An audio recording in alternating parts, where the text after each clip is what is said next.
എന്തുപറ്റി? എല്ലാവരുടെയും മോഹം വാടിയിരിക്കുന്നു. കുഞ്ഞി, എന്താ സംഭവം? എന്താണ് എല്ലാവർക്കും എന്നോട് ദേഷ്യം പോലെ? കൊച്ചന്നമ്മ ബ്രോക്കർ കാര്യം മറച്ചു വെക്കല്, കൈവേദന. മനുഷ്യനും മനസ്സിലാവുന്ന പോലെ പറയാം. എന്റെ ഏട്ടാ, കൊച്ചന്റെ ബ്രോക്കറിന്റെ ഫോൺ കോൾ വന്നപ്പോ എന്താ കാര്യമെന്ന് പോലും ഞങ്ങളോട് പറയാതെ ഏട്ടന്റെ കൈവേദന പോലും വകവെക്കാതെ അമ്മാവനെ കാണാൻ പോയില്ലേ? അത് തന്നെയാ കാര്യം. ഓ, അതാണോ കാര്യം? അതന്നെയാ കാര്യം. അത് അമ്മാവനെ നേരിട്ട് എന്നെ കണ്ട് സംസാരിക്കേണ്ടതുണ്ടായിരുന്നു. അതൊരു പ്രധാനപ്പെട്ട കാര്യം, ഒരു കല്യാണ കാര്യം. ആരുടെ? നിന്റെ തന്നെ. എന്റെയോ? ആ,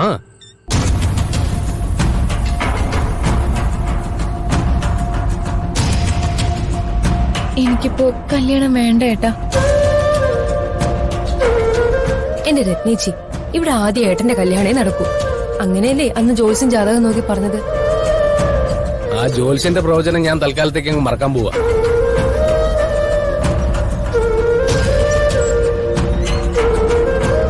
ഈ വീട്ടുമുറ്റത്ത് ആദ്യം ഉയരാൻ പോകുന്നേ എന്റെ രത്നക്കുട്ടിയുടെ കല്യാണപ്പന്തലായിരിക്കും. വേണ്ട, ജോത്സ്യം പറഞ്ഞതുപോലെ ഏട്ടന്റെ കല്യാണം ആദ്യം നടന്നാ മതി. മോളെ, അങ്ങനല്ല. 8 പ്രായമെത്തി പെങ്ങന്മാര് വീട്ടിൽ നിൽക്കുമ്പോ ആങ്ങളമാര് കല്യാണം കഴിക്കുന്ന അത്ര സുഖമുള്ള കാര്യമല്ല. ഏട്ടാ, അത് വരാൻ പോകുന്ന ബന്ധം നമുക്ക് സ്വപ്നം പോലും കാണാൻ പറ്റാത്ത ബന്ധമാണെന്നാണ് കൊച്ചനെ ചേട്ടത്തി പറഞ്ഞത്. പയ്യൻ എന്താ ഏട്ടാ ജോലി? പയ്യനങ്ങ് ദുബായില, അവിടെ എഞ്ചിനീയർ. അപ്പൊ കല്യാണം കഴിഞ്ഞ ചേച്ചിനെ ദുബായിൽ കൊണ്ടുപോകായിരിക്കും അല്ലേ? പിന്നെ കൊണ്ടുപോകില്ലേ?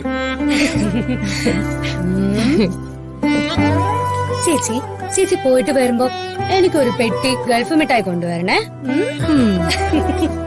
അതെ, മിഠായി മാത്രം ആക്കണ്ട, അവിടുന്ന് ഒരു ഒട്ടകത്തെയും കൂടെ കൊണ്ട് കൊടുക്ക്. എന്നിട്ട് അതിനെയും കൂടി കറി വെച്ച് തരാം.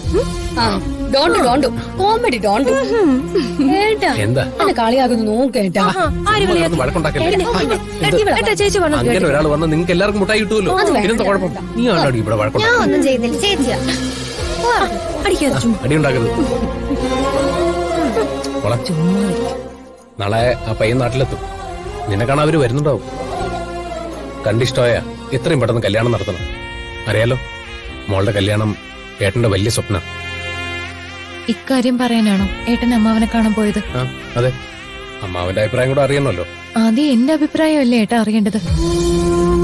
അമ്മാവനാണോ എന്റെ കല്യാണക്കാര്യം തീരുമാനിക്കേണ്ടത്? അതെ, നമ്മുടെ കുടുംബത്തിലെ എല്ലാ കാര്യങ്ങളും തീരുമാനിക്കുന്ന അമ്മാവൻ തന്നെ. അമ്മാവന്റെ വാക്കുകൾ എനിക്ക് അച്ഛന്റെ വാക്കുകളെക്കാളും മുകളിലാണ്.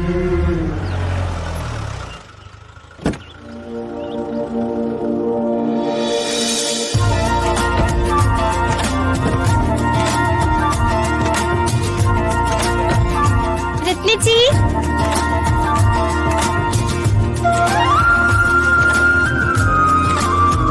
രത്നച്ചി, റാണിച്ചി, പാറച്ചേച്ചി അപ്പച്ചി വന്നേക്കുന്നു. വേഗം വാ.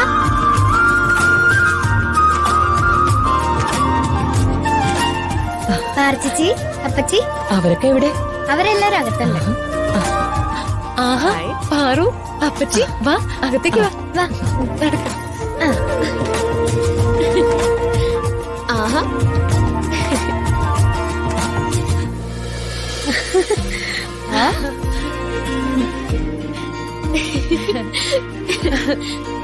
പാറു ചേച്ചി സുഖല്ലേ? അപ്പച്ചി, ഇതൊക്കെ എന്തിനാ മോളെ? ഇരിക്ക്. വാ അപ്പച്ചി.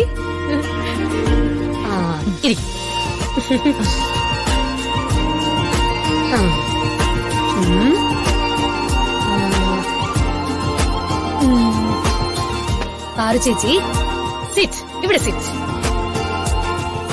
ലീല ഇവിടെ ഉണ്ടായിരുന്നോ? ഞാൻ ഇത്തിരി കാന്താരിമുളക് വാങ്ങാൻ വന്ന. സൗഭാഗ്യമ്മയും പാറുമോളുമാണ് വരുന്നതെന്നറിഞ്ഞപ്പോ എന്നാ പിന്നെ കണ്ടിട്ട് പോവാന്ന് കരുതി. പാറുമോൾക്ക് സുഖാണോ? സുഖം. മോളിനി എന്നാ പട്ടണത്തിലേക്ക് തിരിച്ചു പോകുന്നേ? അതോ ഇവിടെ തന്നെ ആശുപത്രി തുടങ്ങുമോ?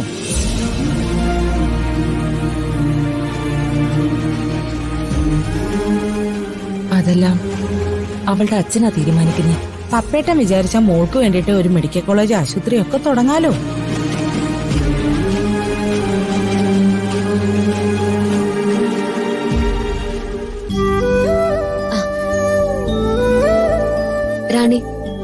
ഞാൻ പറഞ്ഞ കാര്യം നീ സീരിയസ് ആയിട്ട് എടുത്തിട്ടുണ്ടോ?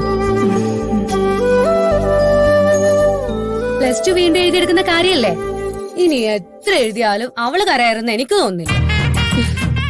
ഓ പിന്നെ പറയുന്ന ആള് പിന്നെ പഠിത്തത്തിന്റെ കാര്യത്തിൽ ബഹു കേമിയാണല്ലോ. ഓ ഈ രശ്മിജി ഇംഗ്ലീഷ് പഠിക്കാൻ തുടങ്ങിയിട്ടെ 6 മാസമായി. ഇപ്പോഴും ഇംഗ്ലീഷിൽ എത്ര അക്ഷരം എന്ന് വെച്ചാൽ നിന്ന് അരി പറക്കും.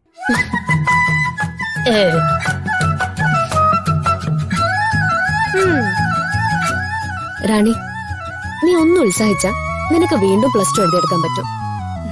എന്നും ഇങ്ങനെ അടുക്കള ജോലിയായിട്ട് കഴിഞ്ഞാ മതിയോ? പഠിച്ച് നല്ല ജോലിയൊക്കെ നേടണ്ടേ? അടുക്കള ഭരണം എന്താ മോശമാണോ? രാജ്യം ഭരിക്കുന്നതിന് തുല്യം അത്.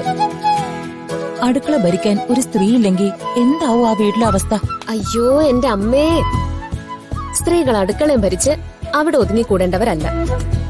അല്ലേ രത്നെ? അതെ.